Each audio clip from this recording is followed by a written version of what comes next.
Je suis très heureux de vous retrouver pour ce moment de partage ensemble. Le but étant de pouvoir amener des éléments de compréhension de la musique en lien avec un chemin spirituel, ou plus particulièrement de la compréhension que j'en ai en tant que musicien, en tant qu'artiste, en lien avec les enseignements que j'ai reçus de la Libre Université du Samadeva, Idriss Lahore, ou encore de la psychoanthropologie. Dès que l'on évoque le mot musique, nous pouvons chacun ressentir un mouvement positif, soit un mouvement de joie, un mouvement qui nous amène en tout cas à un sentiment plutôt ouvert, d'ouverture. Lorsqu'on étudie la musique, qui a accompagné l'homme tout au long de son histoire et de son évolution, on s'aperçoit qu'elle a joué des rôles parfois très différents. Elle a servi, et elle sert encore, à accompagner les nombreuses fêtes qui rythment les saisons, qui rythment la vie des gens. Au sein d'une année, on fête telle ou telle chose, on fête l'été, on fête même la musique aujourd'hui. Mais on peut constater une chose, c'est que tout au long de l'histoire, la musique a joué un rôle unifiant.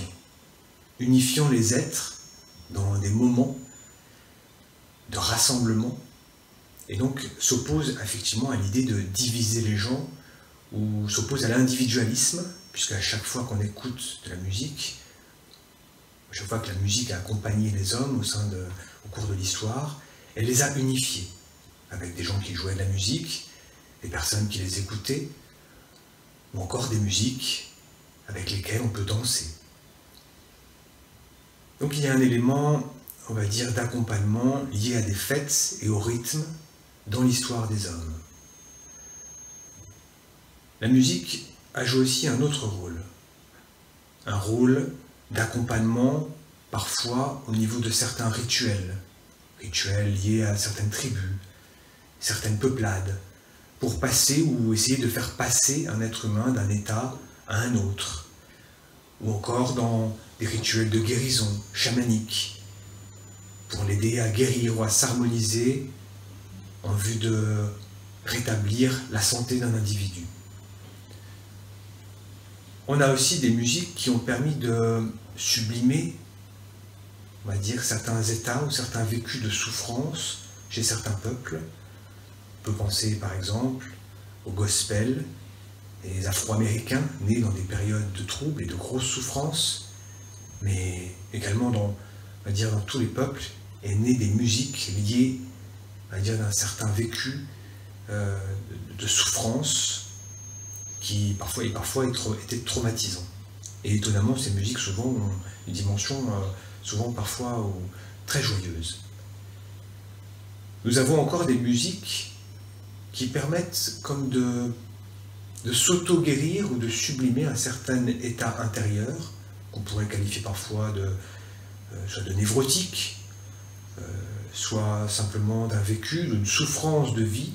Et à ce moment-là, l'artiste va créer une musique en lien avec, on va dire, sa vie intérieure, qui n'est que le miroir de sa vie extérieure. Ça peut être une déception amoureuse, qui peut être une déception de vie, ou des éléments traumatiques de sa vie. À ce moment-là, l'artiste ou le musicien crée des musiques ou des chansons qui souvent traitent de sa vie, ou parfois avec une dimension un peu plus ouverte, c'est-à-dire sur la vie des gens, de manière, on va dire, la vie sociale des gens, comme on peut le voir dans certaines chansons françaises ou chansons de variété, de manière générale. Et nous, ce qui nous intéresse, bien évidemment, c'est la musique qu'on peut qualifier de musique sacrée. Sacrée pas dans un sens religieux, sacrée dans un sens spirituel, dans le sens que ce type de musique a pour vocation de permettre une résonance avec une sagesse plus grande, sagesse intérieure, ou, comme le qualifient les taoïstes, le grand tout, c'est-à-dire de faire résonner une partie intérieure en nous qui est bien plus grande que notre vie ordinaire. qualifier autrement, on pourrait dire que la musique sert d'accompagnant ou de vecteur à favoriser l'évolution intérieure d'un être humain. Ces musiques-là sont particulières, on pourrait dire qu'elles sont d'un niveau le plus élevé, dans ce sens qu'elles participent réellement au processus d'évolution de l'être humain tel qu'il est destiné. C'est-à-dire ce que les bouddhistes, encore une fois, appellent atteindre l'éveil. Ces musiques, dans de nombreuses cultures, de nombreux enseignements spirituels, ont existé sous différentes formes. On prend la musique classique, la musique de certaines contrées de l'Inde, la musique soufie, la musique japonaise, qui sont des musiques qui sont d'une qualité, on va dire, supérieure et qui revêtent un élément sacré. Pour comprendre ce type de musique, on doit pouvoir comprendre le pouvoir de la musique. Quelles influences permettent la musique? Rudolf Steiner nous disait, on reprend mon petit papier, que tous les arts correspondent à un certain corps de l'être humain. Par exemple, l'architecture va correspondre au corps physique, la sculpture au corps éthérique, la musique au moi, la poésie au soi-esprit, et dans la terminologie anthroposophique, le rythmi, qui pourrait correspondre pour nous, et qui correspond pour nous, à mon sens, au yoga de Sabara, au Luyong Tao Te Chi et toutes les pratiques que nous a enseignées Idriss Lahore, à ce que Rudolf Steiner appelait l'esprit de vie. Donc la musique tient une place importante, correspond au moi de l'être humain, et bien évidemment, tout dépend de la nature même de la musique et le but qu'elle poursuit, en tout cas que l'artiste a poursuivi en la créant. La musique a un pouvoir. Et là, on va dire un immense pouvoir, et en ce sens, chaque artiste a une grande responsabilité lorsqu'il crée. La musique a un pouvoir de susciter certains types d'émotions, certains types, on pourrait dire, d'ambiance aussi intérieure. Et toutes les musiques, les musiques peuvent balayer, en tout cas influencer tout le spectre émotionnel de l'être humain, soit à travers la peur, la joie, la tristesse, ou encore une certaine mélancolie, encore l'angoisse. La musique a un pouvoir de faire jaillir, en tout cas de faire rentrer en résonance un certain type d'émotion. Pour les musiques dites sacrées, ou qui poursuivent comme but, on va dire, une certaine résonance avec une sagesse intérieure plus grande, ces musiques sont bien évidemment d'une qualité différente et poursuivent un but différent. Le musicien a en ce sens une grande responsabilité, et souvent on l'ignore, c'est que lorsqu'il crée, bien évidemment, il va être un vecteur et une force de création qui va susciter telle ou telle émotion chez un individu. Les musiques spirituelles ou les musiques sacrées de tout temps ont été reçues ou ont été créées de manière différente.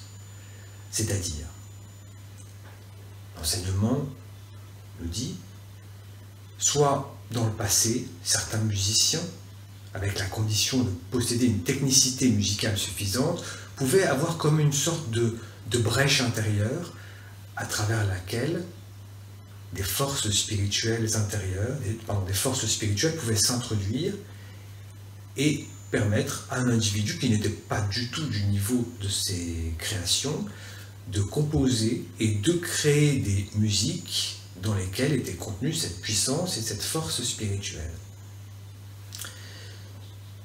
De manière générale, la musique se crée, donc soit de cette manière-là, la musique sacrée peut se créer de cette manière-là, mais pour nous autres, musiciens, artistes ou ceux qui écoutent, la particularité d'une musique spirituelle, c'est d'une part la nature même de la musique, la manière dont elle est, une musique soufie, ou une musique japonaise se crée avec un type d'ambiance, un type d'instrument particulier, qui va déjà susciter, on va dire, un type d'émotion ou un type d'ambiance intérieure. Mais ça ne sera pas suffisant. Quand un musicien souhaite créer une musique, disons, plus spirituelle, à vocation spirituelle, il doit lui-même, quand il crée, être dans cette relation au précieux et surtout dans une attitude de service.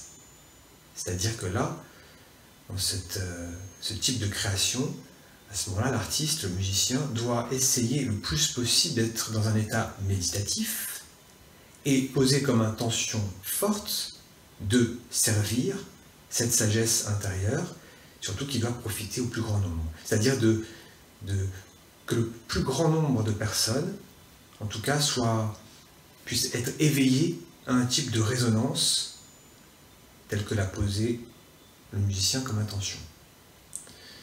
Sans rentrer dans trop de théorie, puisque ce type de musique ne nécessite pas forcément une théorie, mais plus une pratique de l'écoute, ou une pratique intérieure dans le processus de création, voilà ce qui me semble important de comprendre et de vous partager aujourd'hui. En réalité, nous pouvons tous être des musiciens.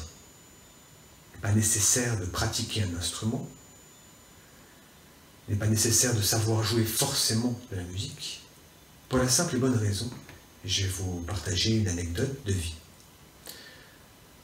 Pendant de nombreuses années,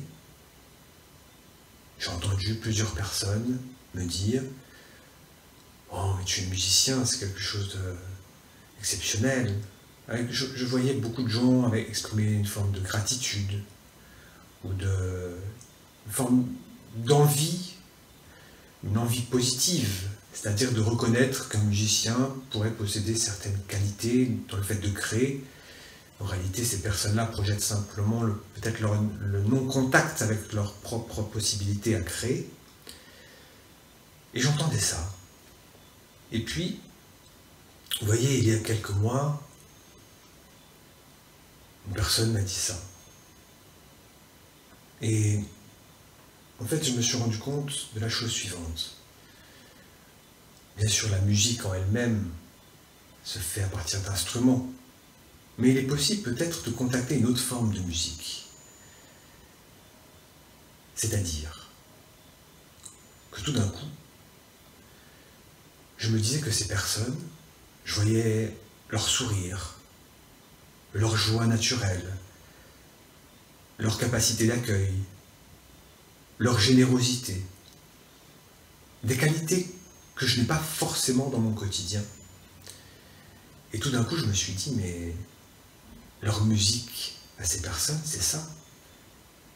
Et il n'est pas nécessaire forcément de jouer un instrument. Puisqu'on va constater la chose suivante, c'est que dans le sourire d'une personne, dans notre propre sourire ou dans notre propre état d'être qu'on manifeste dans notre vie, on joue constamment notre propre musique. Et la question c'est, quelle musique décidons-nous de jouer ? Un élément qui est donc important, c'est cette compréhension qu'à chaque mouvement que je fais, chaque geste, chaque respiration, je joue une musique.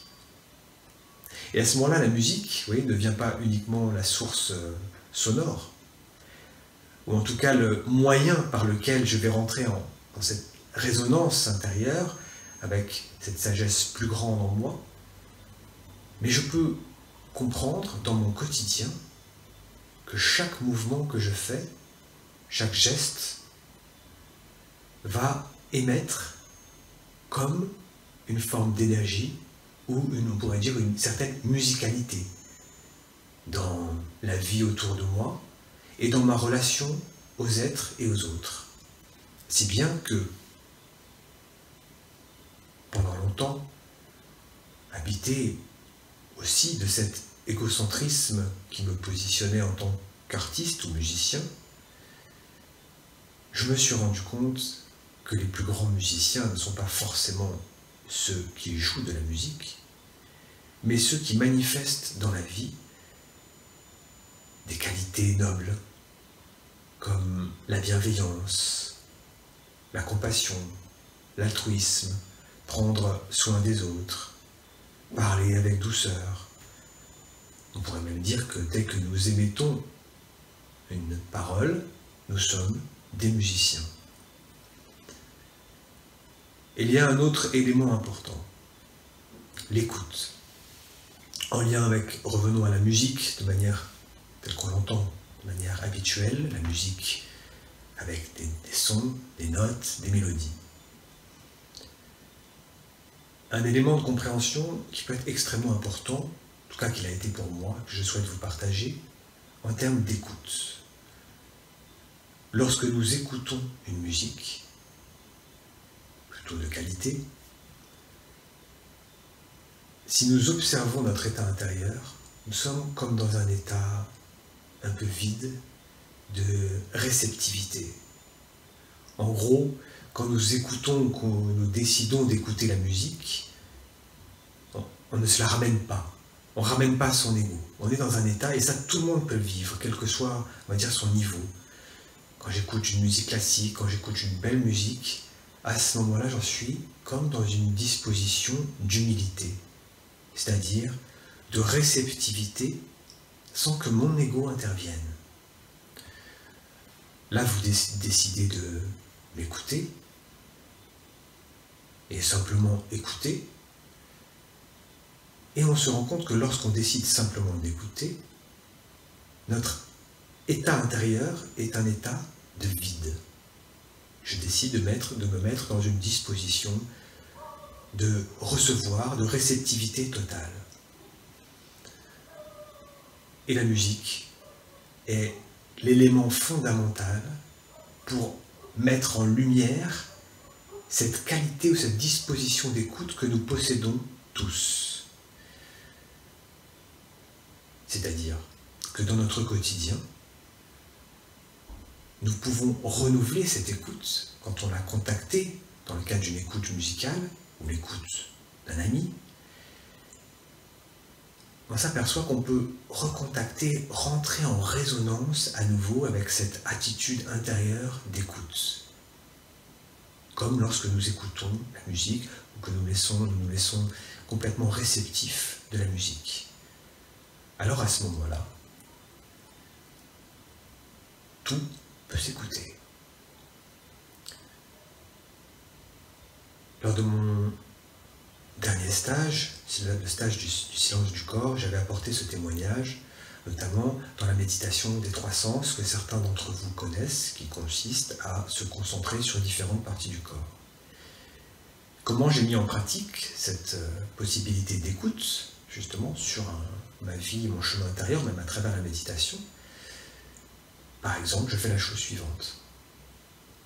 Lorsque je me concentre sur ma main, ou les sensations de ma main, ou les différentes parties du corps, je me mets dans une disposition d'écoute, de réceptivité totale, et là j'écoute.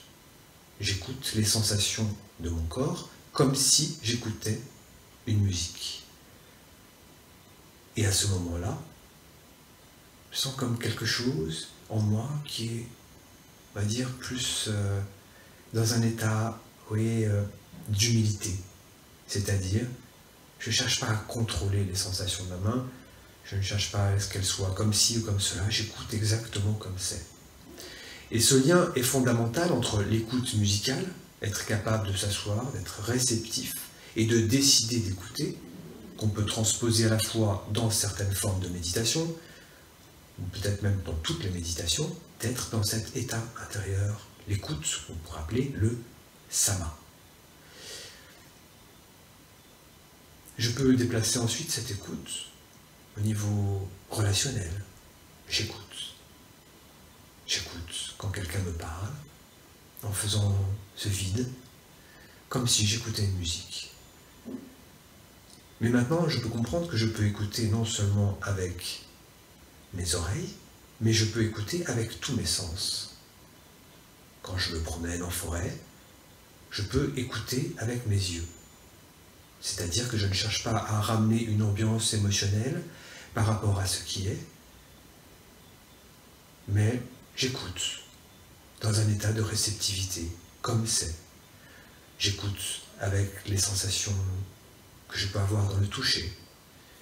Je peux écouter avec les sensations que j'ai au niveau du goût, quand je mange des aliments. L'écoute m'a permis, en tout cas sur le chemin et la pratique, de lâcher le contrôle, le désir de maîtriser par endroits, même si c'est encore très manifeste, mais je sais que je peux le contacter. Et dans l'écoute, il y a un élément de lâcher prise, c'est-à-dire de réceptivité totale. Donc, si on suit un petit peu le chemin de la discussion, en tout cas du partage que je vous fais aujourd'hui, la musique sacrée, la musique spirituelle, qui nous conduit à un état intérieur d'écoute, que l'on peut transposer après dans notre vie dans tous les jours, dans le moindre acte du quotidien. L'élément important pour le musicien, pour les musiciens qui m'écoutent, si on veut effectivement amener l'auditeur ou l'écoutant à cette disposition-là, est l'intention que nous mettons dans notre création. Il y a des projets que nous mettons en place par nous-mêmes, il y a des projets qui nous sont confiés, et on va d'autant plus ressentir dans les projets qui nous sont confiés, à un niveau élevé de création, cette importance de la responsabilité que nous portons d'être préparés et aussi de poser une intention qui respecte de manière rigoureuse ceux qui nous confient les types de projets artistiques que nous mettons en place. Cette intention crée un champ que nous ouvrons, ou qui a été ouvert par ceux ou les personnes, ou la personne qui nous propose la création de ce projet, et on se doit, à cet endroit-là, d'être entièrement au service et dévoué à l'intention qui a été posée. Et bien évidemment, quand on saisit l'importance de cette responsabilité, on comprend qu'on va faire les choses de manière très rigoureuse, précieuse, aussi bien comme un cuisinier qui va préparer un bon repas en cuisine, que quelqu'un qui va faire du jardinage à un haut niveau. La musique qui nous est confiée, en tout cas qui nous est proposée de créer, va permettre, on va dire, de véhiculer notre intention de départ et d'être au diapason de l'esprit de celui qui, ou ceux qui nous proposent la création de ces projets. Voilà ce que je voulais partager avec vous. Comprendre, s'il y a une chose qui est à retenir pour moi essentielle, c'est que nous sommes tous des musiciens. Tous ensemble, nous pouvons être des musiciens. Et comme on l'entend, de ces grands enseignements, d'une sagesse plus grande que nous, la vie est une succession de détails. Nous allons reprendre notre vie après ce petit entretien ensemble. Chaque geste que nous faisons est un détail qui émet, on pourrait dire, une forme de musicalité dans notre environnement proche, mais aussi pour tout l'inconscient collectif de l'humanité. Et à ce sens, il ne s'agit pas uniquement de jouer un instrument de temps en temps et d'émettre une belle musique, même si c'est un lien très important autant pour celui qui joue que pour celui qui écoute. À présent, je vais vous proposer quelques minutes, une petite méditation ensemble, pour vivre la musique plus que la théoriser. Je vais jouer quelques instants de musique à la flûte xiao, la flûte chinoise. Et pendant ce moment, je vous propose la chose suivante, en lien avec un petit aperçu de ce qu'est la méditation de la compassion de Selima Hessel, de poser une main sur le cœur. Pendant la musique, simplement de ressentir ce centre là au niveau de la poitrine, centre du cœur, et simplement ensemble nous poserons l'intention, nous répéterons intérieurement: je souhaite que tous les êtres soient libérés de leur souffrance, et trouvent leur bonheur. Je souhaite que tous les êtres soient libérés de leur souffrance et trouvent leur bonheur. Voilà donc, juste le temps de m'installer et je me retrouve avec vous.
Nous pouvons à nouveau poser notre main sur notre cuisse, respirer profondément.